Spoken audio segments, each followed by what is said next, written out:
Biksuni Cungkai, Kepala Wihara Dharma Suci yang terhormat, para biksuni sangha, para pengurus Wihara Dharma Suci, para pandita, dan utamanya Bapak Andri Wongso, Ibu Bapak dan saudara-saudara yang berbahagia.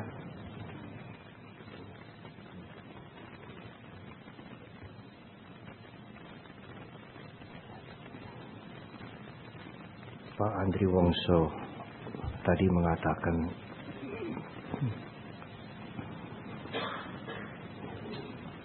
saya adalah murid spiritual Bhante Panyawaru,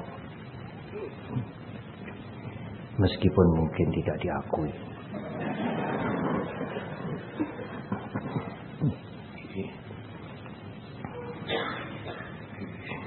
Saudara-saudara, seorang guru yang baik biasanya tidak perlu harus mengucapkan dia adalah murid saya, tetapi memberikan bimbingan lebih dari ucapan.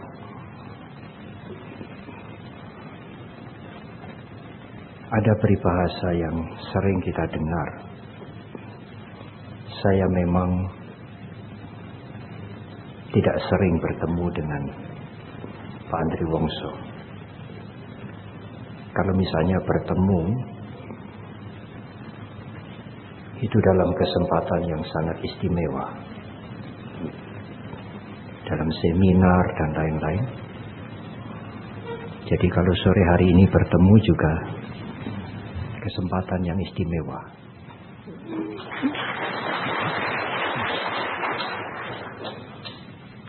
Ada pepatah yang mengatakan, memang saya tidak sering bertemu dengan Pak Andri Wongso, tetapi jauh di mata, dekat di hati.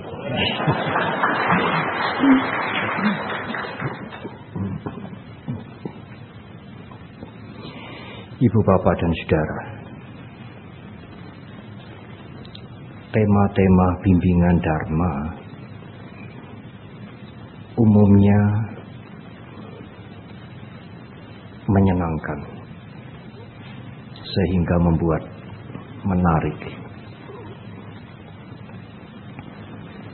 Tetapi sore hari ini saya memilih tema memahami 3 macam penyakit. Mungkin judul ini tidak terlalu populer, bahkan tidak menarik, karena berbicara tentang penyakit. Tetapi saudara, kalau kita tidak memahami penyakit kita, bagaimana mungkin kita akan sembuh? Apalagi sebaliknya, kita memungkiri bahwa kita ini sakit. Seseorang yang tidak mengakui dirinya sakit,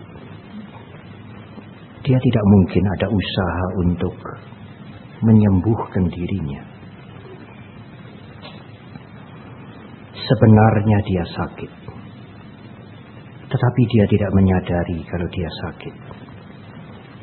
Dan kalau menyadari dia sakit, dia tidak mau mengakui bahwa dirinya sakit. Pada saat seseorang tidak mau menerima the truth, tidak mau menerima kenyataan, kebenaran, bagaimana mungkin orang itu akan menjadi sehat? Karena itu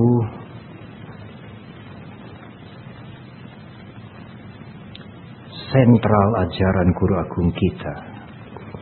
4 kebenaran Arya, 4 kebenaran mulia. Dimulai dengan menyadari adanya penderitaan. Bukan sesuatu yang membuat kita suram. Kalau kita tidak mau menerima, menyadari bahwa kita menderita, tidak ada usaha untuk memperbaiki kehidupan kita. Kita menipu diri kita bahwa kita tidak menderita, padahal sesungguhnya kita menderita. Oleh karena itu, dengan kalimat yang lain, saya menggunakan kalimat penyakit. Ada 3 macam penyakit. Izinkan saya untuk menguraikan dengan contoh-contoh yang nyata, yang bisa kita saksikan atau mungkin kita alami sendiri dalam kehidupan ini. Tidak textbook, tidak teoritis, tetapi mungkin dengan kalimat-kalimat yang lebih mudah untuk dimengerti.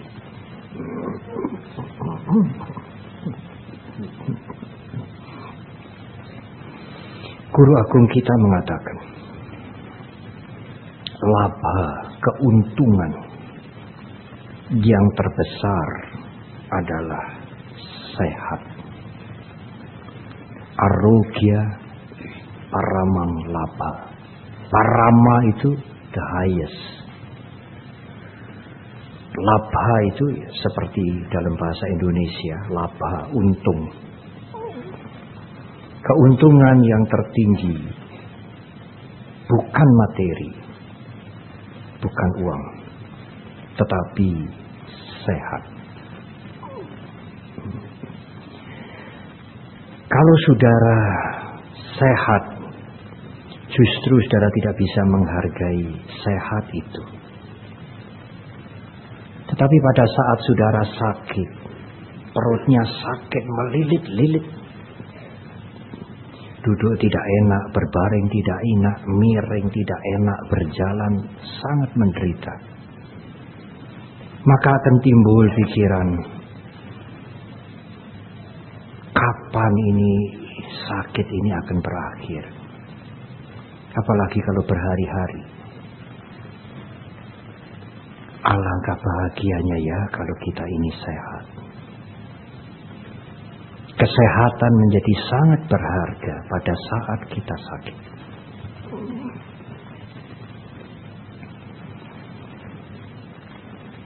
Dan banyak penyakit fisik yang ibu, bapak, dan saudara bisa melihat atau mungkin mengalami sendiri.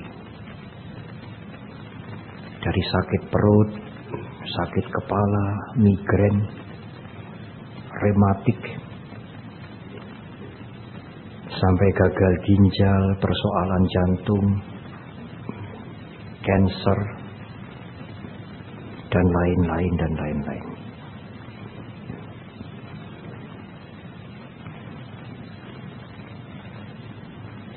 Usia makin lanjut. Biasanya kalau orang tua bertemu dengan orang tua, berbeda dengan yang masih muda bertemu dengan yang masih muda.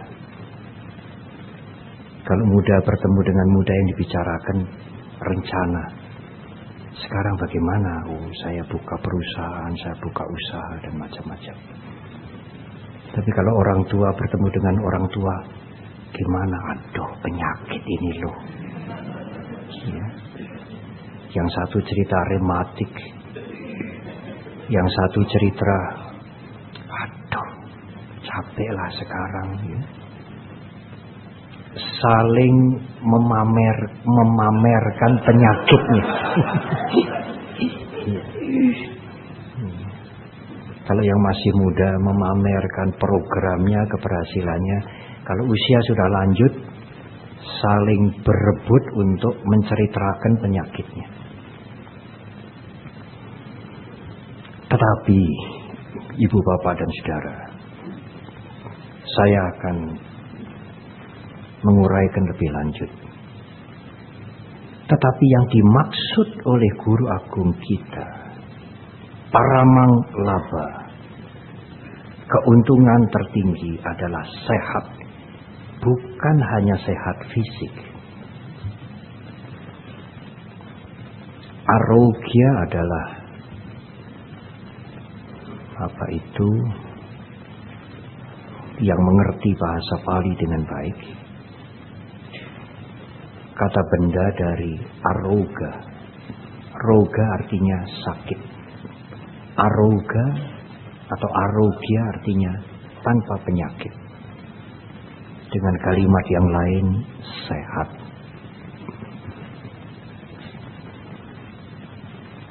Sekarang penyakit yang kedua.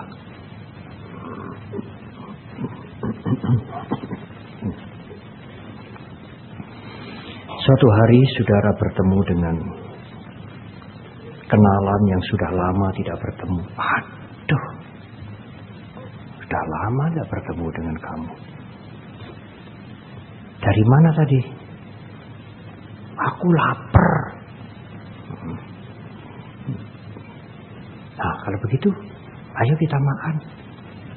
Papaku meninggal.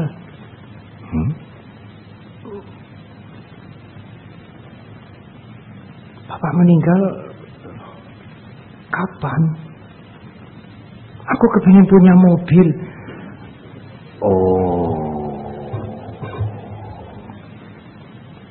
Tampaknya ada sesuatu di sini yang tidak beres.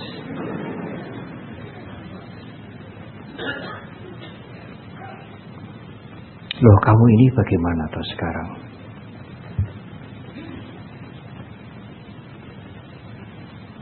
Aku tidak punya apa-apa. Kamu kerja di mana? Aku pengen jadi presiden. Saudara mengerti maksud saya? Kenalan saudara ini sakit jiwa. Sakit mental. Orang di Jawa mengatakan pikirannya ini sudah kurang satu strip. Dia sakit mental, sakit jiwa.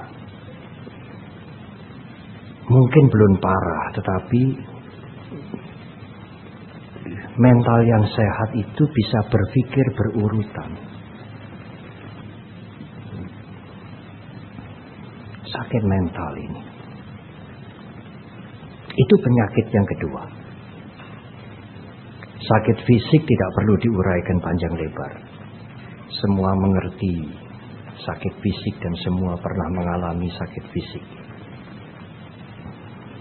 Cerita yang baru saja saya sampaikan adalah sakit jiwa, sakit mental.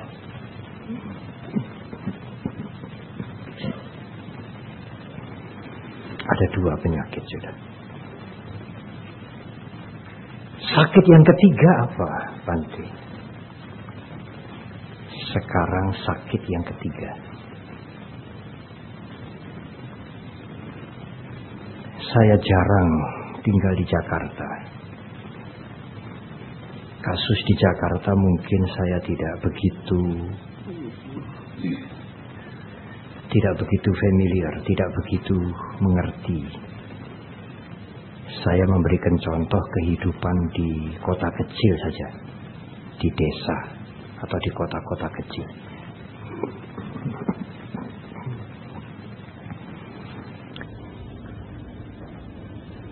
Seorang istri bertamu kepada adiknya. Suami adiknya ini bekerja ikut orang. Tetapi kedudukannya tidak begitu tinggi dibandingkan dengan suami dia. Pada waktu sang istri ini menengok adiknya, suaminya datang. Suaminya datang membawa mobil. kecil, tetapi baru. Aduh, bagus sekali. Sang istri ini kemudian pulang. Papi, adikku itu loh, suaminya yang kerjanya kan begitu-begitu aja toh. Nah, ya kenapa? Tadi pulang bawa mobil baru. Aku ini jadi istrimu sudah berapa lama? Kok enggak pernah sih kamu belikan mobil untuk saya?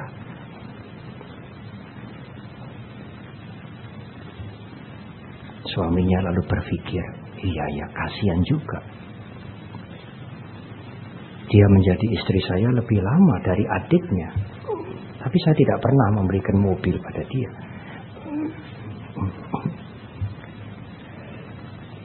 Ya memang saya dulu ya pernah punya mobil waktu masih TK, mobil dari kaleng itu. Sekarang kalau anak-anak diajak pergi ke mall, kan mereka bisa naik mobil juga tuh, yang didorong oleh orang tuanya itu. Suaminya lalu berpikir, tetapi mobil itu 100 juta lebih. Gaji saya ini sebulan hanya 5 juta. 120 juta itu gaji 2 tahun.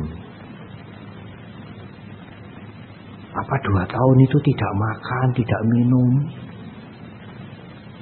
Uangnya disimpan untuk beli mobil. Tetapi kantor saya kan sekarang banyak proyek. Proyeknya itu MM.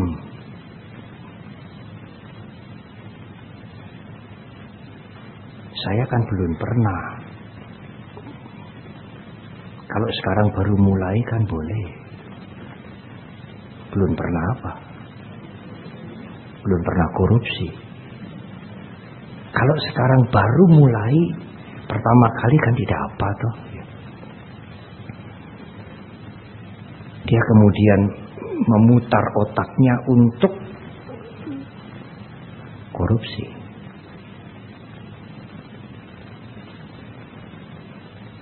Apakah suaminya itu sakit mental? Tidak, saudara. Apakah suaminya itu sakit jiwa? Tidak. Kalau suaminya sakit mental, sakit jiwa, dia tidak bisa memutar otaknya mencari akal untuk korupsi supaya bisa membelikan mobil untuk istrinya. Dia tidak sakit mental.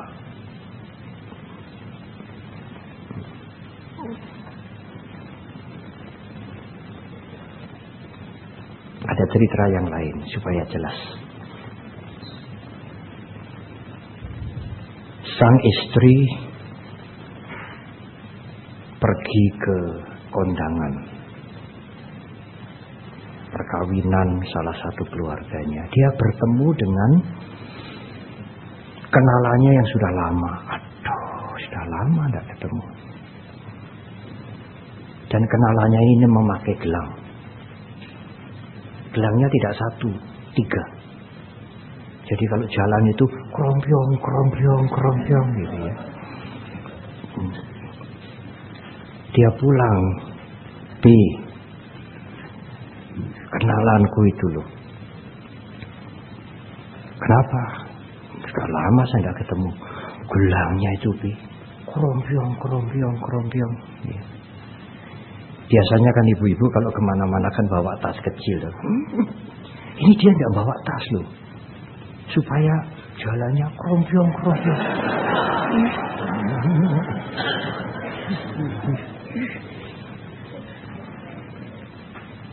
Tidak hanya tangannya B, kakinya juga gelangnya krombyong, krombyong.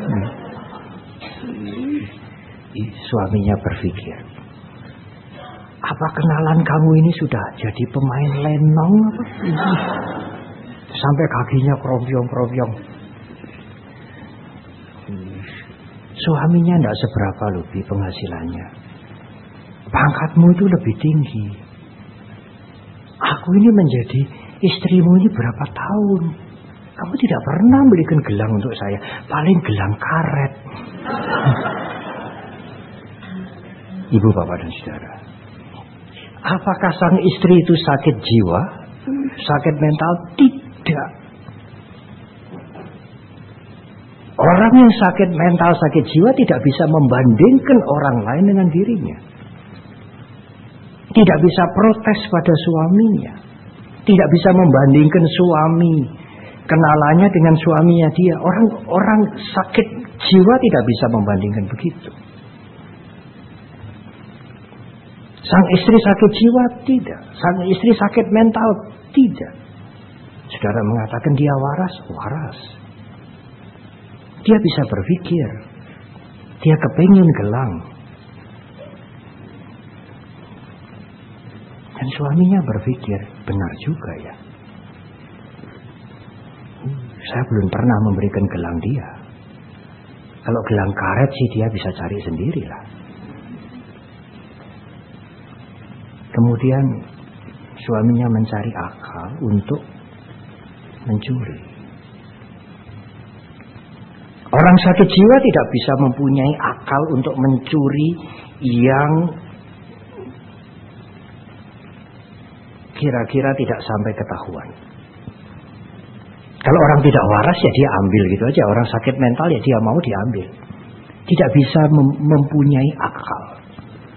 Tidak bisa mereka-reka cara bagaimana mengambil yang tidak ketahuan oleh atasan. Dia bukan sakit mental, dia bukan sakit jiwa, dia waras.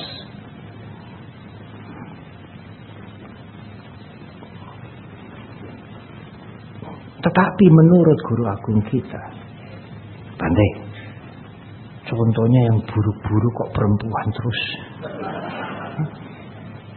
Yang mau mobil, mau gelang krompiong. Pria-pria kok kelihatannya bagus-bagus. Oh, pria-pria lebih-lebih, saudara.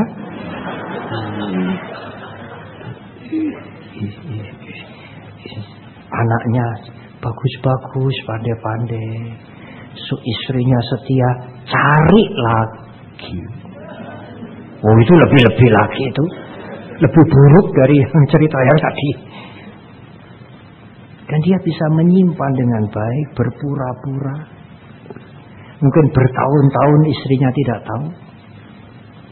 Apakah sang suami itu sakit mental? Tidak, saudara. Waras dia. Dia mempunyai cara, mempunyai akal yang sangat rapi. Sampai istri yang tidak resmi itu tidak ketahuan. Tetapi menurut guru agung kita, dia sakit. Istri yang melihat suaminya tidak akan mampu membeli mobil. Tapi dia kepingin membeli mobil, kepingin punya mobil. Suaminya dirayu, ditekan, diancam supaya dia bisa membelikan mobil untuk dia. Sang istri tidak sakit mentalnya, tidak sakit jiwanya. Tetapi menurut guru agung kita, dia sakit.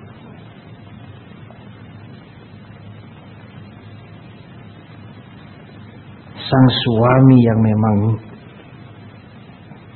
semua tahu dia tidak sakit jiwa. Tapi sang suami yang mulai mencari cara untuk mencuri, untuk korupsi, supaya bisa membelikan gelang, membelikan mobil pada istrinya. Menurut guru agung kita, dia mulai sakit.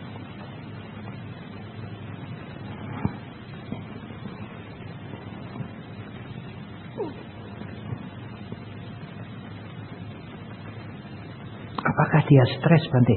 Tidak.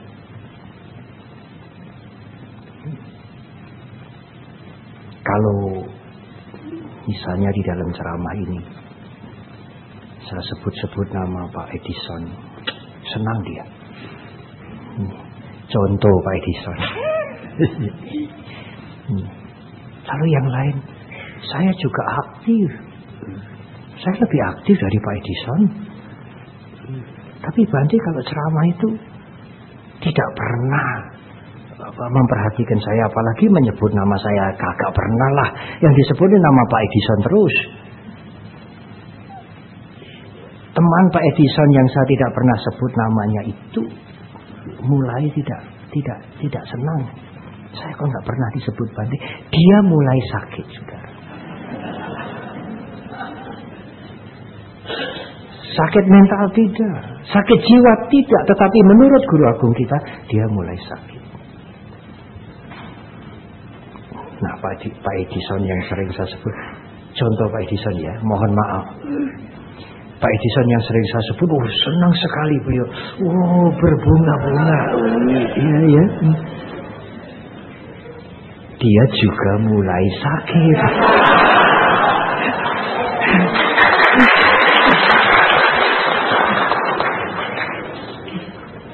Tapi meskipun contoh ini buruk, Pak Edison senang.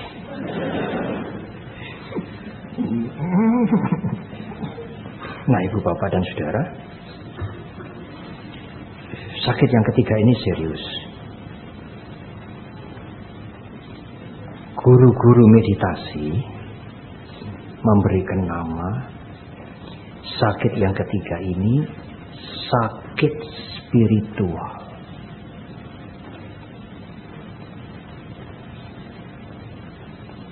Sehat fisik, ya. Kalau Anda tidak relatif sehat, tidak akan bisa duduk di sini 1-2 jam mendengarkan dengan baik. Dan apa yang saya sampaikan ini saudara bisa mengerti. Saudara tidak sakit mental, tidak sakit jiwa. Saudara sehat fisik, sehat mental, tetapi belum tentu sehat spiritual.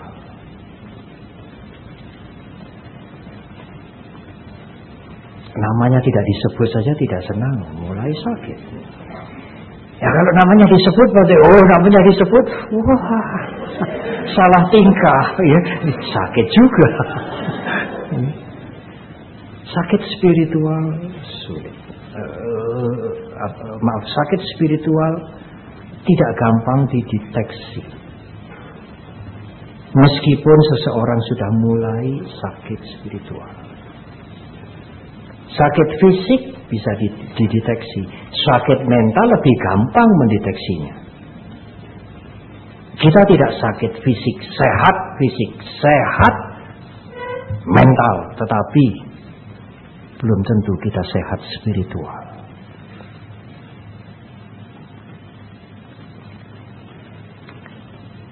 Sakit spiritual ini harus diwaspadai.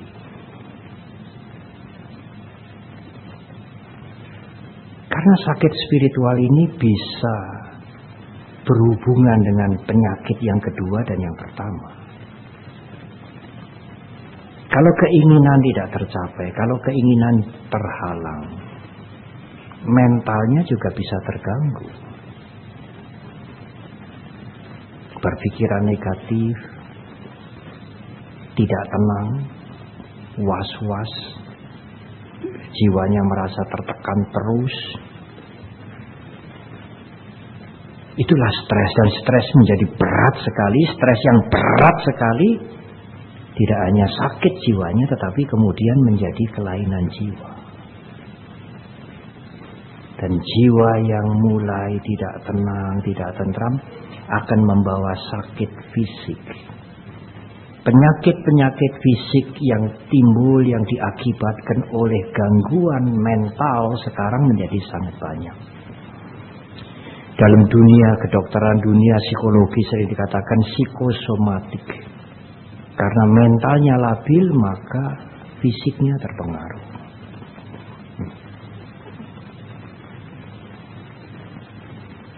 Ibu, bapak dan saudara, penyakit yang ketiga inilah sesungguhnya yang mendapatkan perhatian banyak Guru Agung Buddha Gautama. Bukan persoalan fisik semata-mata. Guru Agung kita bukan dokter fisik, Tetapi justru guru agung kita mewaspadai, mengingatkan kita penyakit spiritual itu. Penyakit spiritual itulah yang membuat kita menderita. Penyakit spiritual itulah yang menjadi awal, menjadi sebab penderitaan.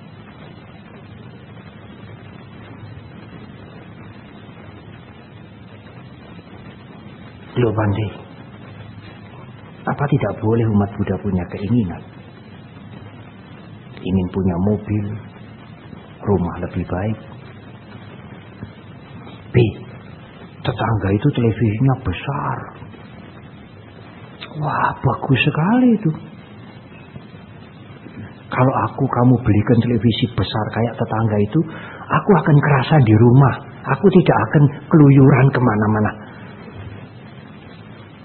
Istri-istri mengatakan begitu. Apa tidak boleh punya televisi besar? Melihat televisi, melihat mobil lalu ingin, apakah tidak boleh? Apakah menjadi umat Buddha itu tidak boleh punya keinginan? Ini yang sering orang salah mengerti. Boleh, saudara. Ingin punya mobil, ingin punya televisi bukan kejahatan. Boleh. Tetapi apakah keinginan itu sesuai dengan kemampuan Anda? Kalau keinginan itu tidak sesuai dengan kemampuan Anda, itu menjadi nafsu keinginan. Tidak sesuai dengan kemampuan dan ibu bapak serta saudara-saudara ingin harus tercapai dengan segala cara. Itulah tanha.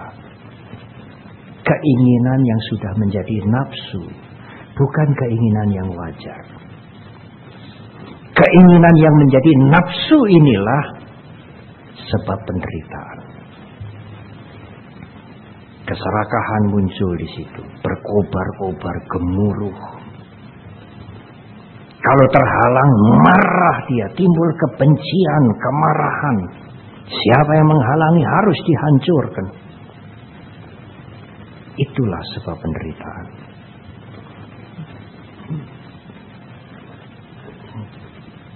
Tapi kalau saudara bisa menyaring keinginan, selektif, tidak semua keinginan harus dipenuhi. Diseleksi, dipilih-pilih. Apakah keinginan ini baik? Merugikan orang lain, merugikan kita atau tidak? Kalau memang baik, apakah sesuai dengan kemampuan saya? Menyaring, memilih-milih itu dalam bahasa Pali disebut sampajanya. Apa artinya sampajanya? Menimbang, memperhitungkan dengan pengertian yang lengkap. Sampajanya berasal dari kata sampajanana, melihat dari berbagai sudut. Bukan hanya ini baik kok, tidak hanya sekadar baik. Anda mampu tidak memenuhi keinginan atau rencana atau cita-cita itu? Kalau tidak mampu, akan menjadi sebab penderitaan.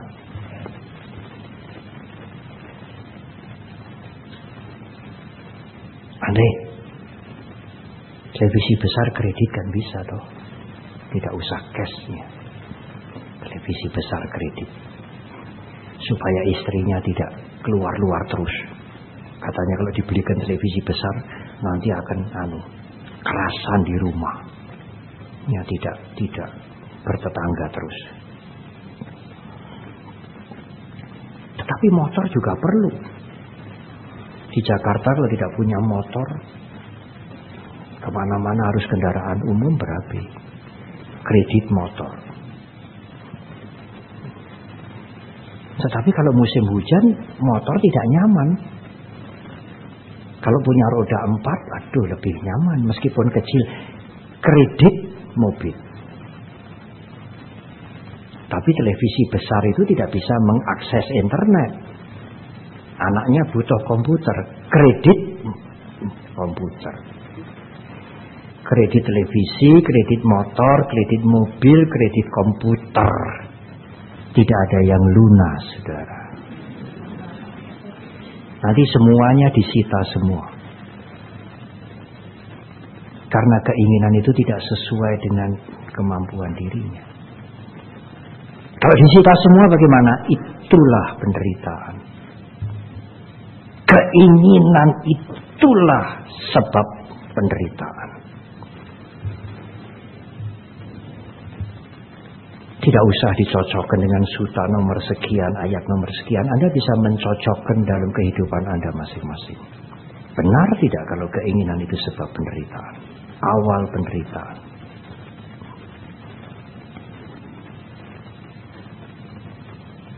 Meskipun dia bukan umat Buddha, dia tidak bisa memungkiri kenyataan ini. Dia bisa membenarkan kebenaran ini karena dia bisa melihat dalam kehidupannya sendiri. Oleh karena itu guru agung kita mengatakan Arya Saja, Arya Satya, kebenaran ini mulia, betul-betul benar, tidak semu. Bahwa penderitaan itu berawal dari nafsu keinginan. Bagaimana bisa membantah, saudara? Tidak harus teman-teman kita menjadi umat Buddha. Tetapi bagaimana membantah kebenaran ini? Semua orang mengalami.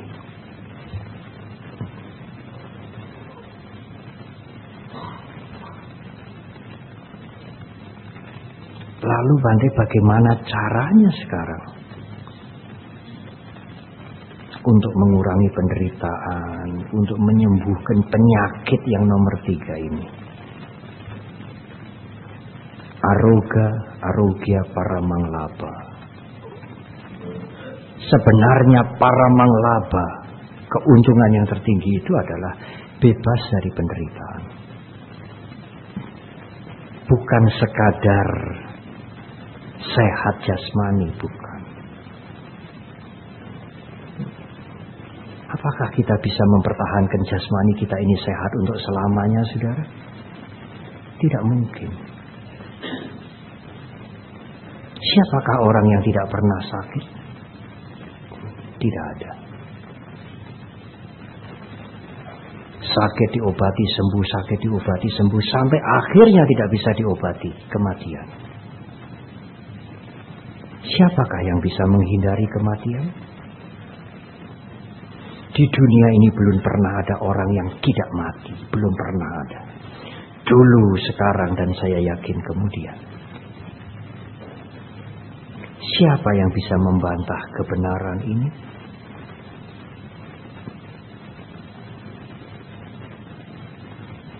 Tidak mungkin mempertahankan sehat fisik untuk selamanya. Tidak mungkin untuk mempertahankan proses tidak menjadi tua. Tidak mungkin.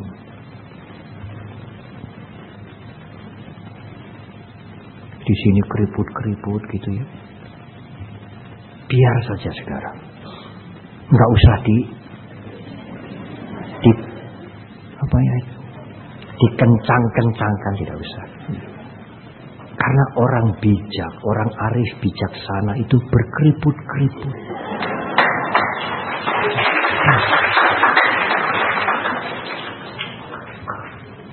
Orang yang bijak bestari itu berkeriput-keriput. Kalau nanti dikencang-kencangkan begini, usia sudah tua lagi ya, nanti menjadi lucu. Nanti menjadi boneka tua. Tidak mungkin menghindari proses ketuaan, sakit dan kematian. Saudara boleh tidak suka, boleh tidak mau, tetapi tidak mungkin menghentikan proses itu.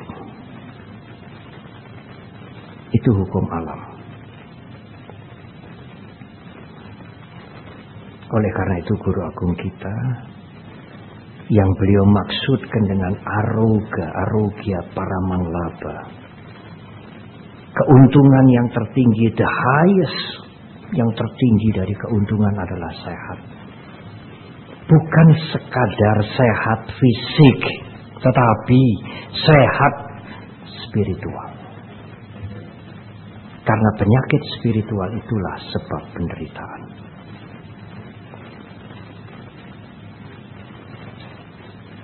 Agak sulit Bante untuk sehat spiritual. Memang saudara tidak mudah. Tetapi marilah kita menyeleksi keinginan. Mengatasi nafsu keinginan mungkin masih sulit. Tetapi setidak-tidaknya saudara bisa mengurangi. Kalau ibu, bapak dan saudara bisa mengurangi keinginan, menyeleksi keinginan, memilih-milih keinginan. Ada prioritas. Yang tidak perlu, tidak sesuai, drop, buang. Penderitaan akan berkurang. Hidup saudara akan lebih tentram, lebih tenang. Hidup yang lebih tentram itulah kebahagiaan saudara. Apa yang saudara cari dalam hidup ini kalau bukan ketentraman? Pandai. Kalau uangnya banyak, depositonya banyak, dolarnya banyak, apalagi sekarang dolar naik, tidak pernah kekurangan, fasilitas cukup, itu kan mesti bahagia atau Bante tidak menderita? Belum tentu saudara. Kalau yang di dalam ini gemuruh, meskipun dia materi cukup, hidupnya tidak pernah tentram. Tiap hari hanya ketegangan, was-was, khawatir, tidak pernah rileks. Rileks mentalnya. Apakah orang seperti ini bahagia?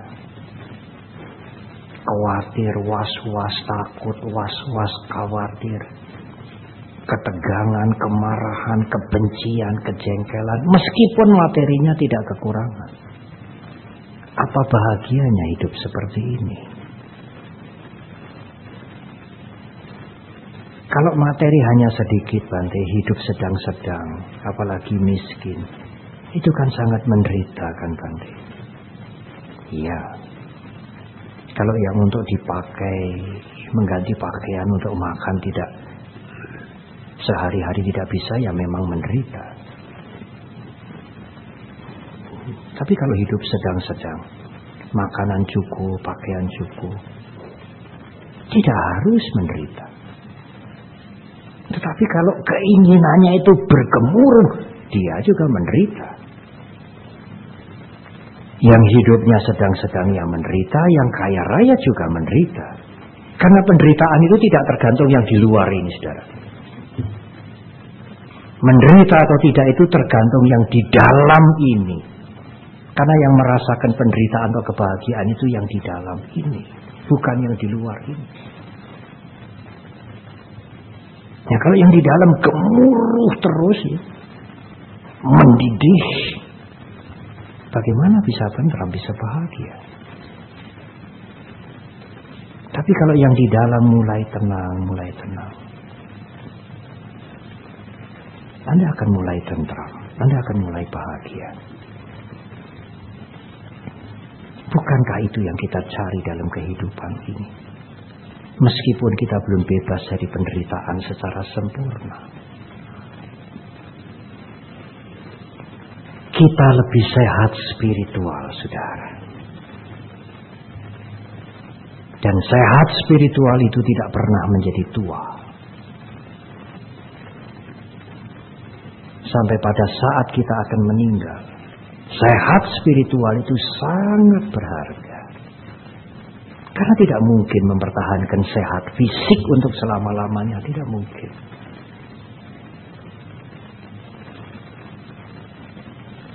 spiritual kita yang sehat dan kita jaga tidak pernah akan menjadi tua sampai ke kehidupan yang selanjutnya.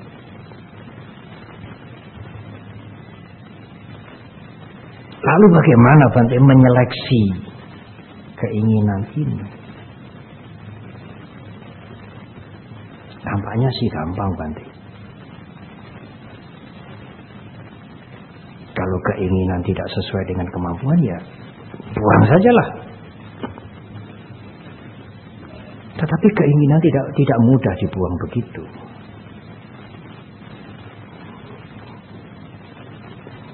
Keinginan tidak pernah muncul menakutkan. Keinginan itu munculnya selalu menarik. Istrinya melihat adiknya dibelikan mobil baru oleh suaminya. Itu yang tampak oleh keinginan. Tetapi keinginan tidak bisa melihat suaminya bawa mobil itu uang dari mana. Gajinya tidak cocok, itu tidak sesuai itu. Kalau suaminya, adiknya itu bisa beli mobil seperti itu. Itu keinginan tidak bisa melihat. Iparnya itu jangan-jangan korupsi. Keinginan dia tidak bisa menangkap. Keinginan dia hanya bisa melihat adiknya dibelikan mobil baru, bagus, kecil. Masa suami saya tidak mampu?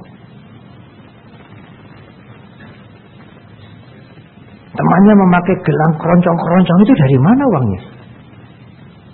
Jangan-jangan gelang itu pinjaman. Minjem. Bukan gelangnya sendiri. Keinginan tidak bisa melihat itu. Keinginan hanya melihat temannya itu memakai gelang keroncong. Dan dia menggoda suaminya. Itulah keinginan. Bagaimana bisa memotong itu? Tidak mudah. Tetapi itu sebab itu mulai sakit spiritual. Dan sakit spiritual itu sebab penderitaan.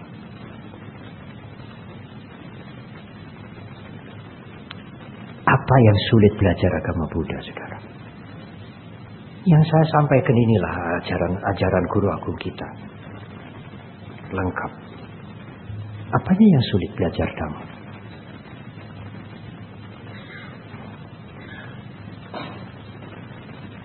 Kalau Anda bisa mengurangi, Anda bisa mereduksi keinginan Anda, masalah akan berkurang. Tapi kalau keinginan diumbar, masalah akan bertambah. Masalah bertambah, persoalan bertambah, penderitaan bertambah. Dan itu berlaku untuk semua orang, tidak hanya untuk umat Buddha saja. Senang tidak senang ajaran agama Buddha, begitulah hidup Anda.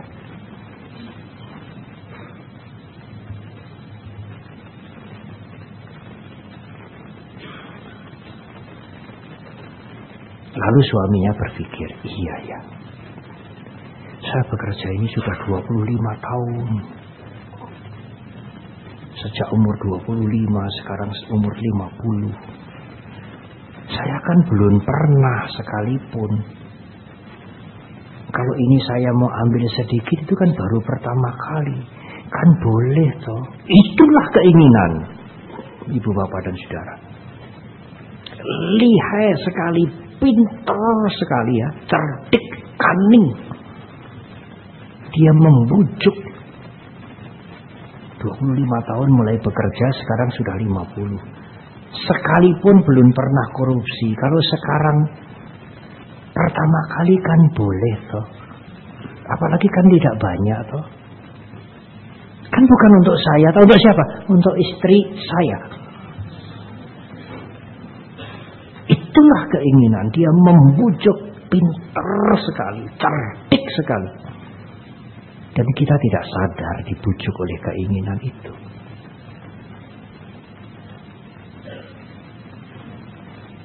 Kalau kena, mulai sakit. Sakit spiritual. Keinginannya kemudian menjadi nafsu. Harus bisa. Apalagi yang membujuk bukan hanya keinginannya dia sendiri. Nafsu keinginan istrinya ikut membakar-bakar. Oh, lebih gemuruh dia.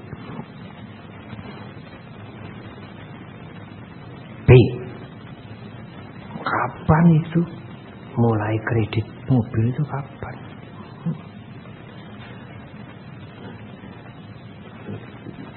Tadi malam itu aku mimpi loh, naik mobil baru. Kamu pulang itu bawa Alphard betulan. Kalau di Jawa itu para biku yang bertugas ke desa-desa itu ya, ke pelosok-pelosok, kan mendapatkan bantuan tuh mobil apa namanya EPV. Kalau di Jawa namanya Alphard Kagol. Kagol artinya sakit hati. Mau beli Alphard tidak bisa, lalu EPV sajalah, mirip-mirip Alphard. Tadi malam saya sudah mimpi loh, kamu datang itu bawa Alphard. Waduh, senang sekali saya, enak lah naik itu. Jalannya lubang-lubang tidak terasa. Lalu gimana? Lalu bangun.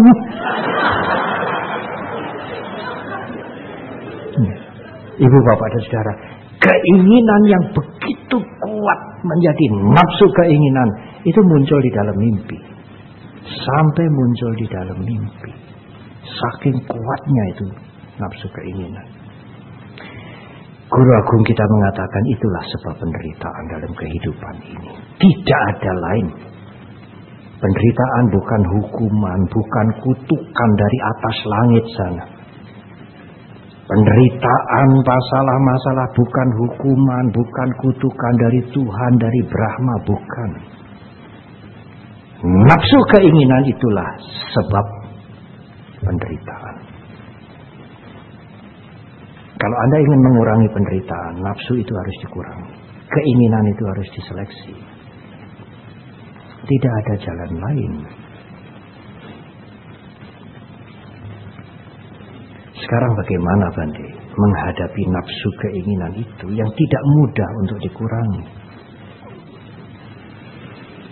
Yang pertama, Ibu Bapak dan Saudara, mengendalikan diri sendiri.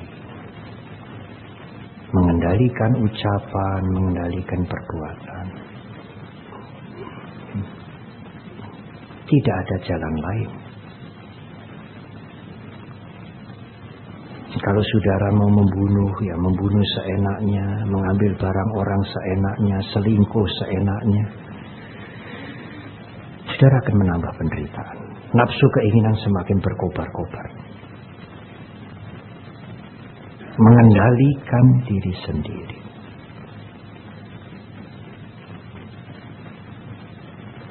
Sulit, Bante. Jangan berbicara sulit dulu. Mengendalikan diri sendiri sebetulnya adalah konsekuensi yang logis. Bukan pilihan sukarela. Di Jakarta saya mudah menggunakan kalimat konsekuensi logis. Tetapi di desa-desa, di desa-desa agak sulit. Konsekuensi logis itu ya, logikanya Anda harus mengendalikan diri. Tidak bisa ditawar. Mengapa? Karena kita tidak bisa hidup sendiri. Anda memerlukan keluarga. Kalau tidak berkeluarga, ada ayah, ada ibu, ada saudara. Anda perlu sopir, sopir perlu petani, petani perlu guru, guru perlu dokter, dokter perlu tukang batu perlu pedagang, pedagang perlu pejabat, dan lain-lain. Semuanya interconnected. Sekarang ini baru tren tulisan-tulisan yang mengangkat tema interconnected. Saling berhubungan. Jadi kalau Anda melakukan yang baik, Anda akan share yang baik untuk yang lain. Kalau saya memberikan ceramah ini dengan baik, materinya juga saya pikirkan dengan baik, Anda mendapat manfaat. Kalau Anda melakukan yang buruk, Anda juga share keburukan pada yang lain. Aku gentle, kalau aku berbuat buruk, aku tanggung jawab nanti. Tidak bisa, saudara. Akibat keburukan itu bukan hanya saudara sendiri yang akan kena. Orang lain akan menjadi korban. Istri, anak, suami, yang lain. Apakah Anda bisa hidup dalam kapsul? Apakah Anda bisa hidup dalam kepompong yang imin, yang tidak berkoneksi, tidak berhubungan dengan yang lain? Tidak mungkin.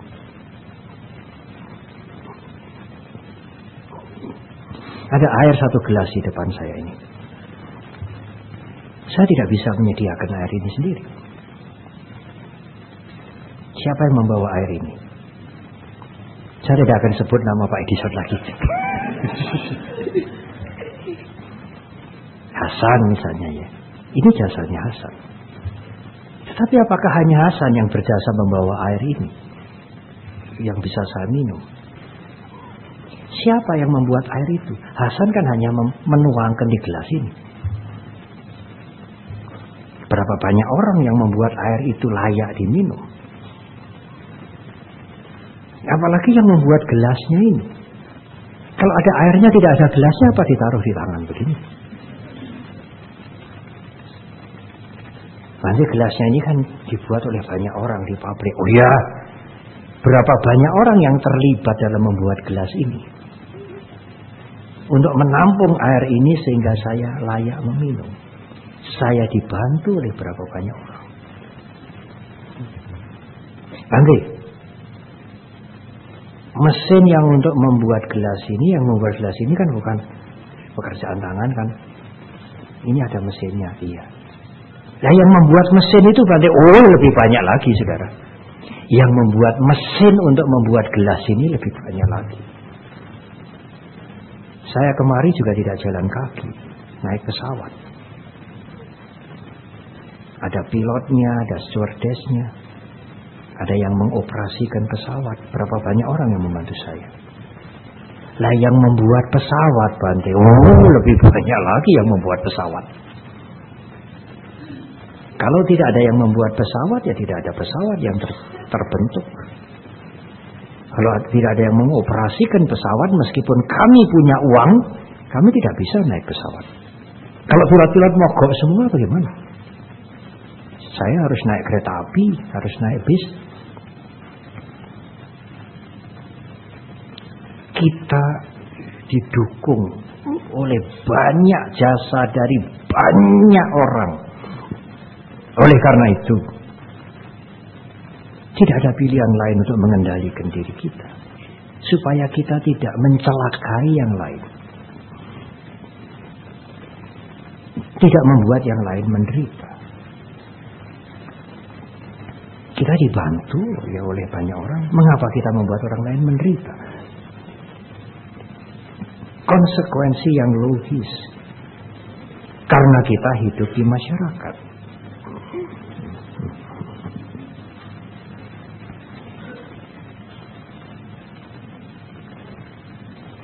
Di luar negeri, ibu bapak dan saudara, tertentu ya, negara-negara yang sudah maju,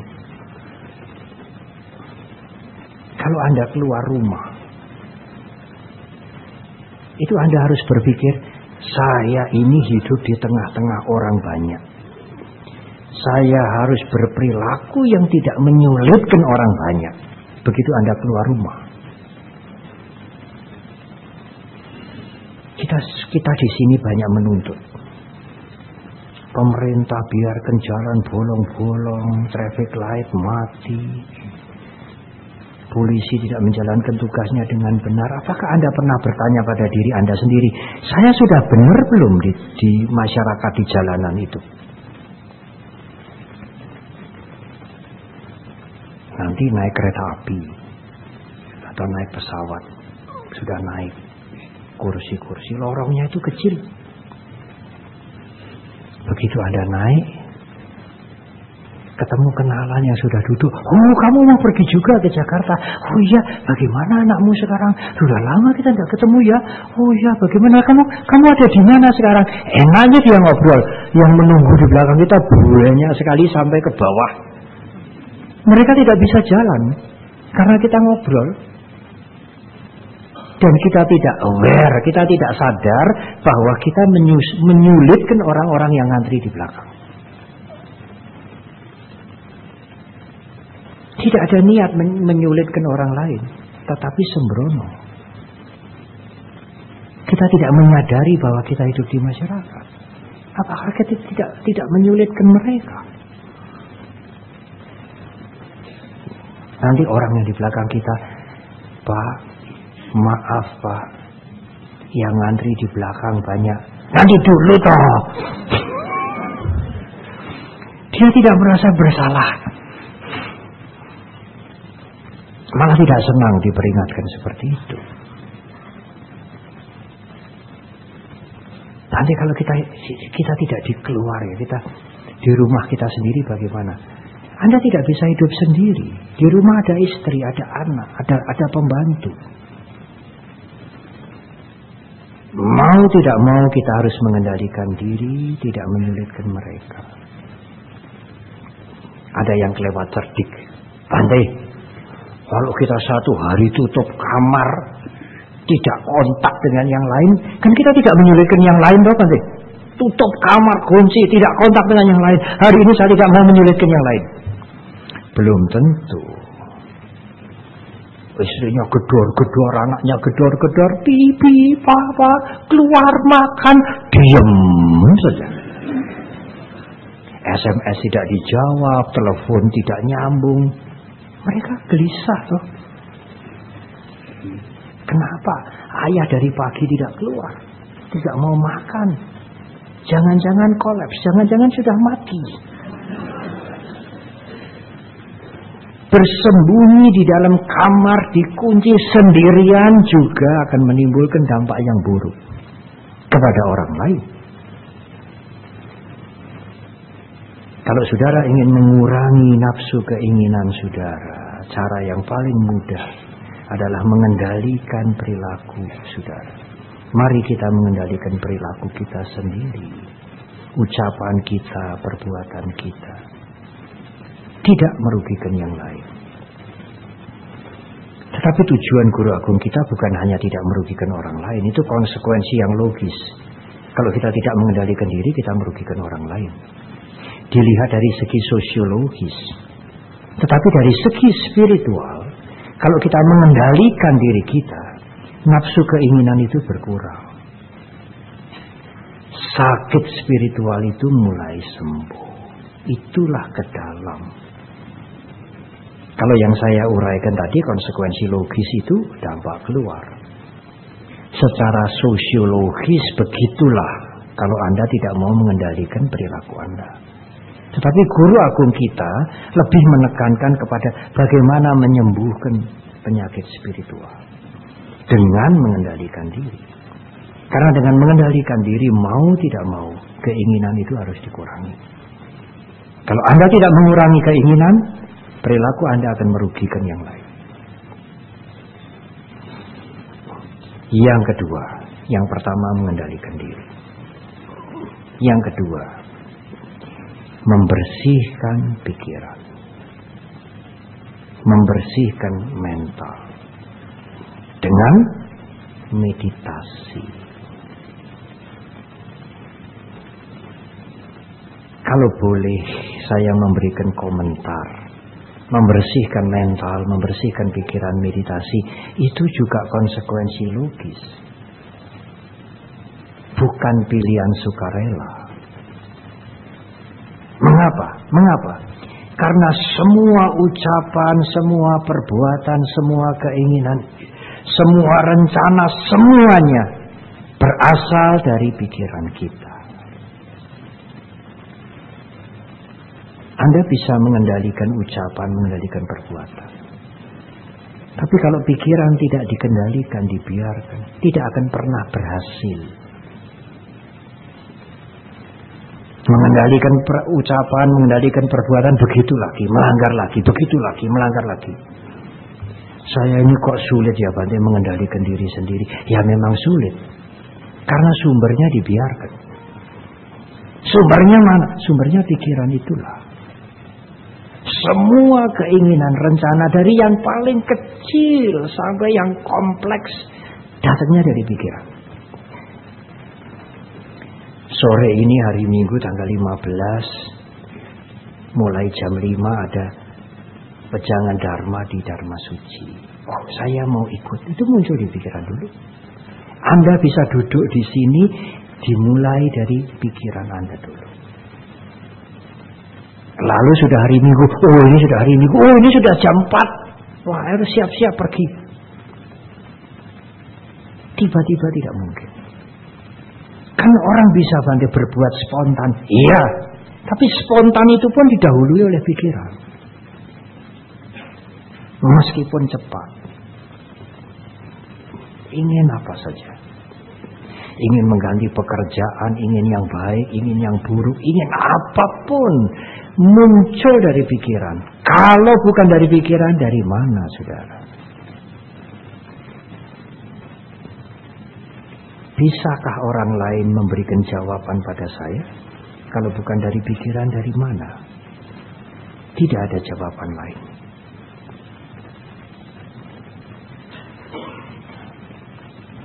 Selesai wejangan Dharma ini, saudara mau langsung pulang? Ya Bante, saya mau langsung pulang. Itu sudah ada di pikiran Anda dulu. Kalau di Jawa Tengah, selesai mendengarkan ceramah Bante, saya mau makan kupat tahu dulu. Itu juga ada di pikiran dulu. Muncul di pikiran dulu, baru keluar mencari kupat tahu. Makan baru pulang. Apa yang tidak lewat pikiran Ibu Bapak Saudara? Apa? Tidak ada. Oleh karena itu, mengendalikan pikiran sebetulnya tidak bisa ditawar. Keharusan, kalau tidak mau menggunakan kalimat konsekuensi logis, keharusan moral untuk mengendalikan pikiran, membersihkan pikiran, mengarahkan pikiran yang benar, mengendalikan pikiran. Karena semua perilaku, tingkah laku, sepak terjang, rencana, cita-cita, keinginan muncul dari pikiran. Kalau bukan dari pikiran, dari mana? Karena itu membersihkan pikiran, memanage pikiran kita tidak bisa dihindari. Kalau pikiran mulai bersih, maka akan timbullah kearifan, wisdom, kebijaksanaan. Dalam bahasa Pali, panya, dalam bahasa Sanskerta, prajna. Kalau kearifan, kebijaksanaan itu sudah muncul dari pikiran yang mulai bersih karena meditasi, Anda akan mudah menyeleksi keinginan, mudah sekali. Kearifan, kebijaksanaan tidak semata-mata dari mendengar ceramah, membaca buku. Itu pengetahuan intelektual. Kalau kotoran batin, kalau pikiran masih gemuruh, tidak pernah meditasi, pengetahuan intelektual itu tidak banyak menolong. Tahu itu buruk, dilakukan aja. Tahu itu nanti kena KPK, urusan nantilah. KPK itu kan masih kalah dengan akibat karma. Kalau akibat karma belum berbuah kan belum kena KPK. Ya kalau belum berbuah, kalau sudah berbuah bagaimana? Pengetahuan intelektual itu kadang-kadang bahkan sering tidak mempan untuk menghadapi nafsu keinginan. Kalau nafsu keinginan mulai padam, tentu persoalan akan berkurang. Dan untuk bisa menyeleksi nafsu keinginan yang tidak gampang itu diperlukan pertimbangan.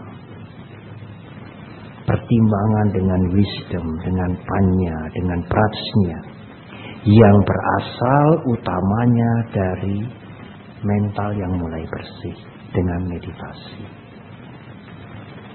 Membaca buku, belajar tidak cukup.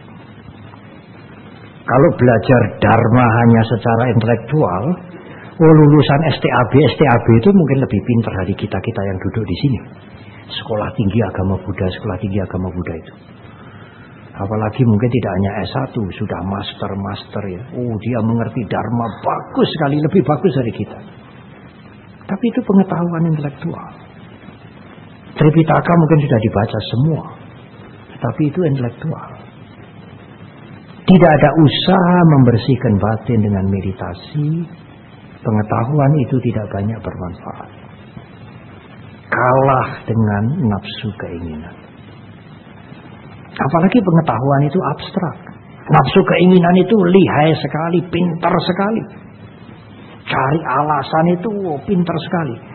Yang tidak masuk akal menjadi masuk akal sekarang. Mencuri, korupsi itu jadi masuk akal semua. Jadi logis semua. Karena nafsu keinginan itu pandai mencari alasan. Belajar buku, mendengarkan khotbah, ceramah memang perlu. Tetapi tidak bisa diandalkan untuk mengatasi penyakit spiritual. Hanya wisdom, hanya pengetahuan yang muncul dari batin yang mulai bersih dengan meditasi baru punya kekuatan untuk menghadapi nafsu keinginan. Itulah cara yang diberikan oleh guru agung kita. Tidak ada jalan lain.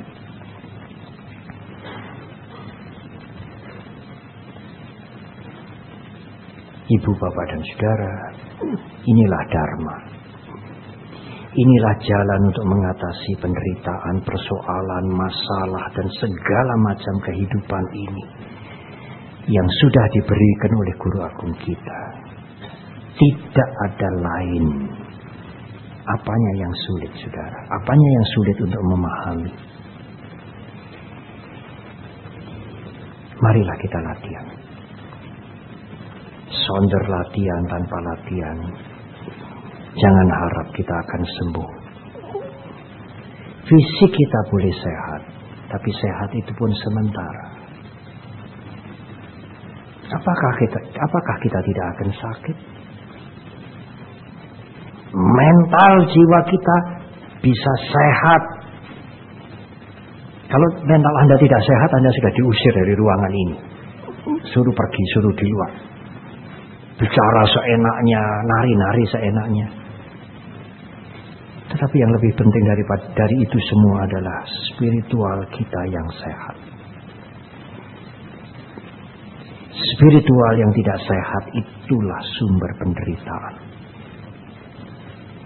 Itulah yang membuat keinginan menjadi nafsu, sekalipun keinginan itu baik. Dan nafsu keinginan itulah awal penderitaan. Siapa yang membuat penderitaan? Kita sendiri. Siapa yang membuat kita tidak menderita? Kita sendiri, saudara.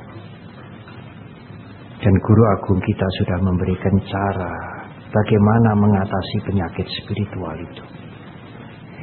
Memang tidak radikal, tetapi harus dimulai sekarang. Kalau Anda tidak memulai sekarang, nanti penyakit spiritual itu menjadi kronis. Kalau penyakit spiritual itu menjadi kronis, itu lebih sulit lagi disembuhkan.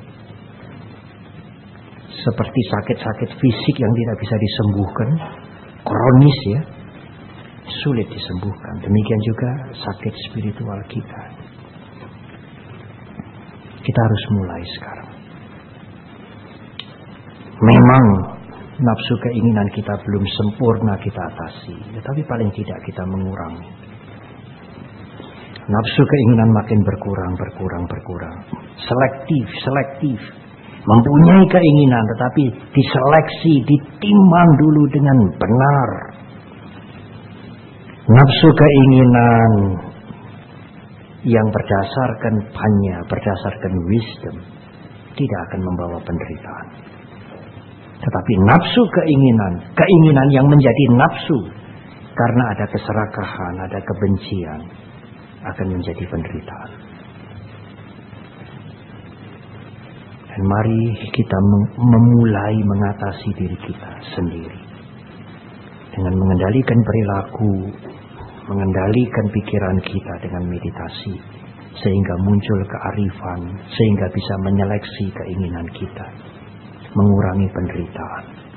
Hidup kita akan lebih bahagia, lebih bahagia. Oh, sudah lama saya berbicara. Sudah jam 7 kurang 1 jam lebih. Saya harus menyelesaikan uraian ini, semoga bermanfaat. Terima kasih.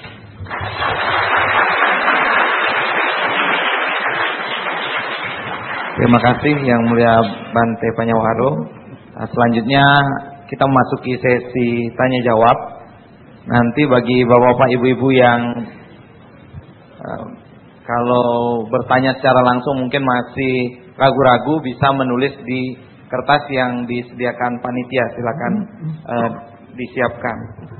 Nah, kemudian sebelum kita masuk sesi tanya jawab, nanti akan ada persembahan lagu lagi dari adik-adik SMA Dalam Suci.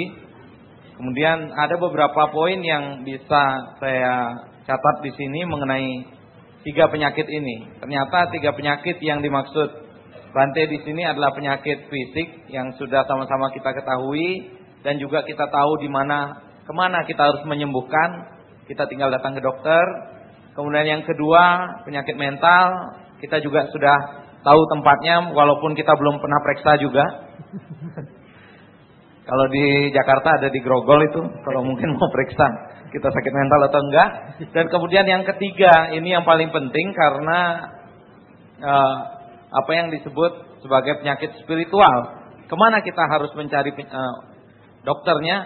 Tidak jauh-jauh, ternyata diri kita sendiri. Semuanya berawal dari pikiran, dan untuk bisa menyembuhkan itu kita perlu suatu keterampilan untuk memanage pikiran kita itu, sehingga kita bisa melakukan seleksi terhadap apa yang tadi Bante sebutkan, perayu ulung yang namanya nafsu keinginan yang akan terus merayu kita tanpa kita sadari. Baik, dan untuk penanya, ternyata saya mendapat pengumuman dari panitia bahwa ada pesta diskon, jadi hanya 2 penanya hari ini yang diperkenalkan karena keterbatasan waktu.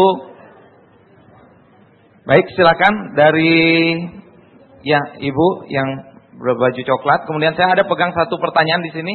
Kalau belum ada yang mau bertanya lagi, saya akan bacakan pertanyaannya. Silakan Ibu.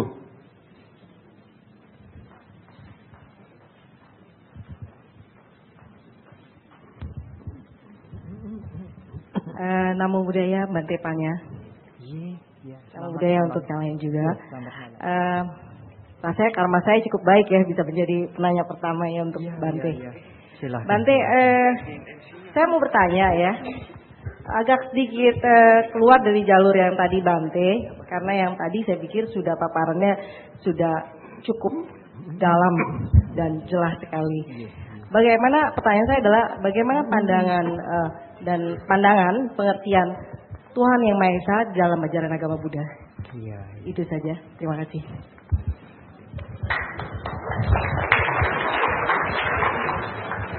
Karena pertanyaan satunya sudah di tangan Bante, jadi kita langsung saja. Penanya mempunyai hak ya, mempunyai keluasan untuk bertanya, apalagi sudah dipersilahkan oleh pembawa acara. Tetapi mungkin penjawab tidak cukup pandai untuk menjawab pertanyaan itu. Saya ingin menunda waktu, karena pertanyaan yang disampaikan itu bagaimana pandangan ketuhanan yang Maha Esa menurut agama Buddha. Tentu itu tidak cukup dijawab dengan 5 atau 10 kalimat. itu memerlukan uraian, dan uraian itu uraian yang filosofis. Tidak bisa dikatakan A atau B, ya begini atau begitu. Oleh karena itu saya mohon maaf, kali ini mungkin saya harus menunda jawaban untuk itu. Mudah-mudahan dalam pertemuan Dharma yang lain, apalagi dalam audiens yang lebih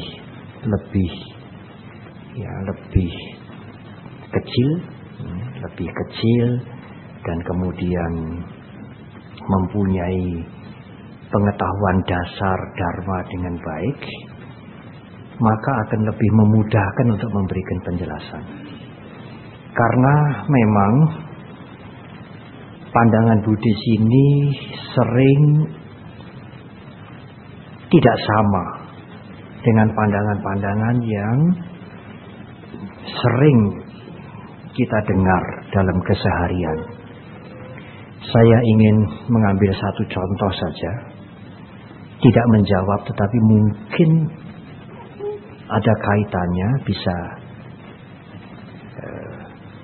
menjawab ala kadarnya pada pertanyaan saudari, pertanyaan ibu. Pandangan umum, saya tidak mengacu kepada sistem kepercayaan tertentu. Sejak zaman guru agung kita, pandangan umum itu adalah kalau kita sakit, kalau usaha gagal, kalau rencana banyak halangan, apalagi sampai timbul bencana, pandangan umum mengatakan itu adalah hukuman. Atau mungkin yang lebih ekstrem lagi, kutukan. Dihukum kita. Karena itu kita menderita, kita sakit, terkena musibah, bencana, dan lain-lain. Nah, kalau kita maju, kalau kita bahagia, bertambah baik, itu berkah. Hadiah, imbalan, atau rahmat. Sehingga sejak zaman guru agung kita sampai sekarang, banyak yang berpikir hadiah atau hukuman, hukuman atau hadiah, hadiah atau hukuman, hukuman atau hadiah.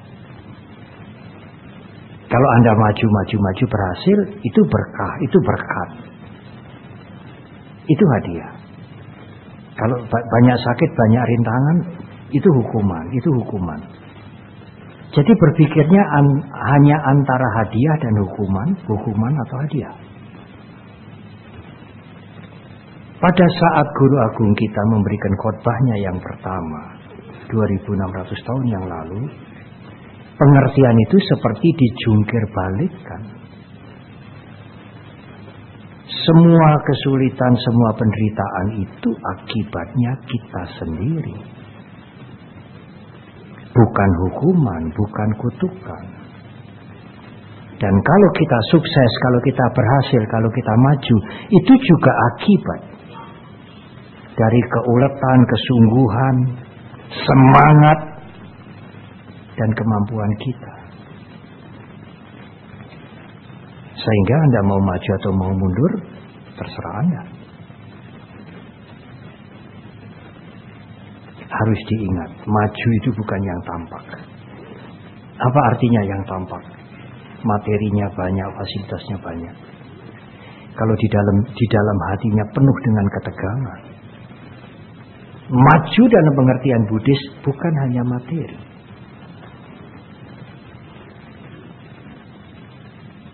Itu dikenal dengan hukum karma. Semua perbuatan akan berakibat.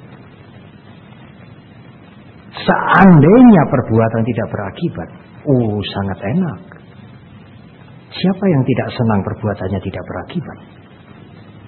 Melakukan yang buruk-buruk dan lain-lain tidak ada akibatnya. Tetapi melakukan yang baik-baik juga mungkin tidak ada hasilnya.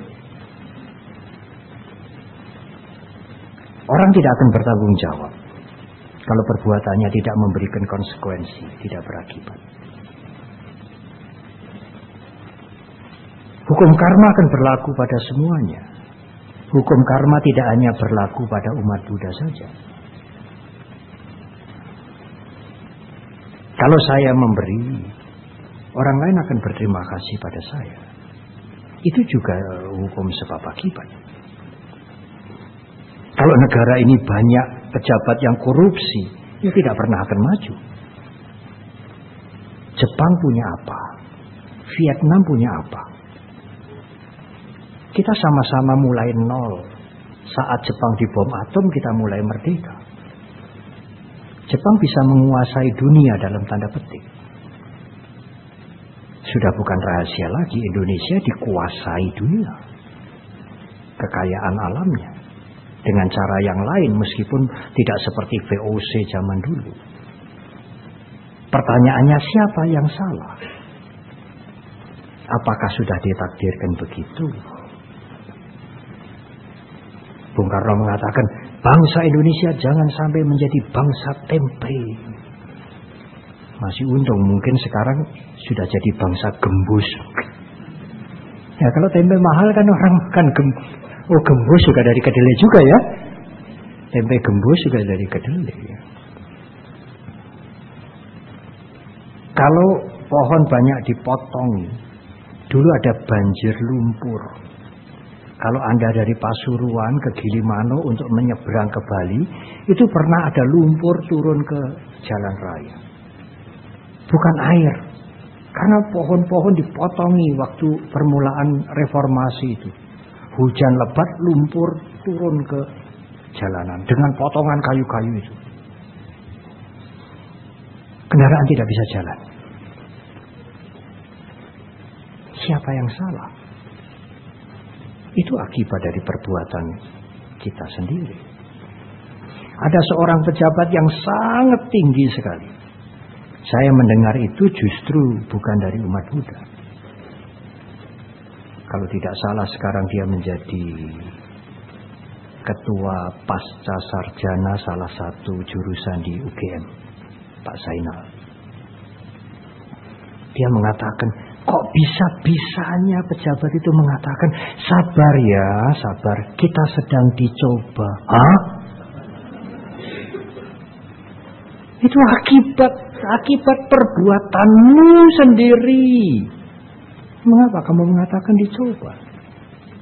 Kita menghindar dari tanggung jawab. Mengapa dia tidak mengatakan inilah. Kalau kita sembrono, kalau kita teledor, memotong pohon seenaknya, seperti inilah. Kerugiannya semua, banyak orang akan rugi. Mengapa dia mengatakan, sabar ya, sabar, kita sedang dicoba, ya sabar. Akibat perbuatan kita sendiri. Nah, hukum karma itulah di dalam agama Buddha similar dengan Tuhan yang maha tahu, maha mengatur. Tetapi tidak difahami sebagai individu, tidak difahami sebagai person, sebagai hukum yang berlaku untuk semuanya, tanpa awal, tanpa akhir. Kapan hukum karma itu sebab akibat itu berlaku, kita tidak tahu. Kapan tidak akan berlaku lagi, tidak bisa dipikirkan. Universal. Dan umat Buddha tidak perlu minta ampunan kepada hukum karma. Tidak bisa. Kalau Anda memotongi pohon, ya mesti akan banjir. Tidak ada ampunan itu. Umat Buddha juga tidak perlu minta berkah dari hukum karma. Yang kita perlu, kita memahami hukum karma itu menjadi iman kita, menjadi keyakinan kita. Kalau saya melakukan yang buruk, akibatnya akan buruk. Kalau saya melakukan yang baik, akibatnya akan baik. Buddha Gautama, guru agung kita, pernah mengatakan tidak mungkin akan terjadi perbuatan baik berakibat penderitaan. Tidak pernah mungkin akan terjadi kapanpun perbuatan jahat akan membuahkan kebahagiaan. Tidak mungkin. Kebaikan akan membuahkan kebaikan. Kejahatan akan mengakibatkan penderitaan. Itu keyakinan umat Buddha. Saya pernah mengatakan, kalau Anda sulit belajar Dharma yang banyak-banyak itu, pegang saja satu saja dulu. Apa Bante? Hukum karma cukup.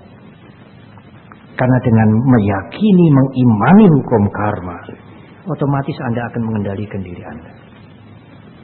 Karena kalau Anda melakukan yang buruk, konsekuensinya Anda akan banyak masalah. Banyak persoalan. Sekarang, tidak usah menunggu setelah mati. Kalau Anda melakukan yang baik, Anda akan mendapatkan kemudahan. Anda akan mendapatkan kemajuan, ketentraman sekarang. Tidak usah sesudah mati. Nah, hukum karma yang maha adil, yang universal, berlaku untuk semuanya.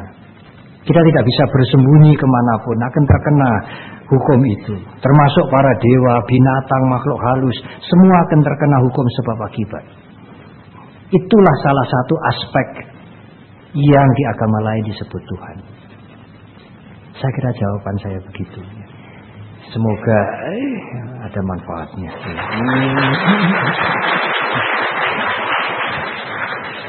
Pertanyaan yang kedua, ya. Pertanyaan yang pertama, ujian Ibu. Ujian S3.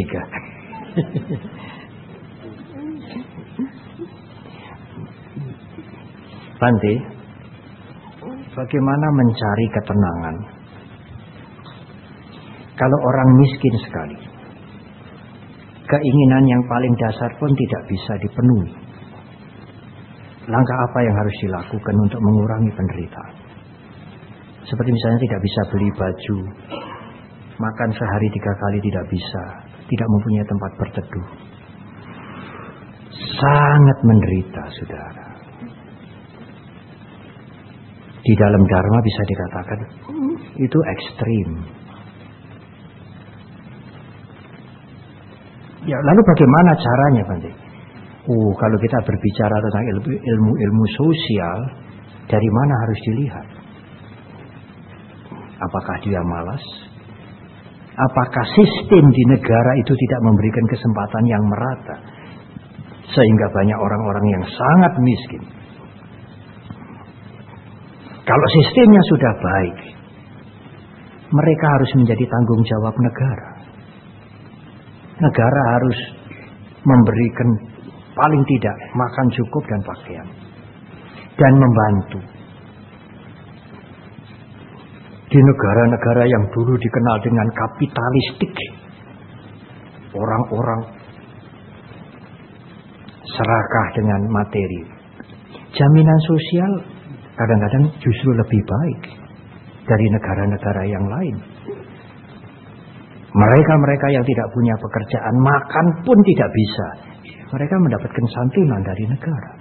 Karena itu kebutuhan dasar. Secara letterlek, harafiah, biksu, biku, itu artinya beggar, pengemis. Arti letterlek biku. Karena itu umat Buddha tidak begitu sopan kalau misalnya menyebut biku Dharmaratana. Guru kita bukan pengemis. Dia menyebut guru Dharmaratana, master Dharmaratana, atau Bante Dharmaratana, tidak biku Dharmaratana. Dalam urusan karya ilmiah yang mungkin boleh, tetapi umat menyapa gurunya, dia merasa tidak enak kalau menyebutkan biku Dharmaratana. Di dalam protokoler biasanya kalau ada biku, di depannya harus ada honorific, yang terhormat, yang mulia, biku Dharmaratana. Tidak langsung kami mengucapkan terima kasih atas kehadiran biku Dharmaratana. Guru kita bukan pengemis gitu ya. Kalau menyebutkan biku, di depan harus ada honorific, yang terhormat, venerable biku, yang mulia biku, atau Bante Dharmaratana. Kalau yang mulia Bante, itu double. Pernah ada penceramah terkenal yang suka menyebutkan begitu. Yang mulia Bante Panyawaru, yang mulia Bante Jotidamo. Saya memberikan masukan, Bapak, kalau sudah Bante tidak usah yang mulia. Karena Bante itu artinya sudah venerable, yang mulia. Kalau Bante yang mulia itu double. Dia langsung menjawab, tidak apa-apa Bante, yang baik double itu tidak apa-apa.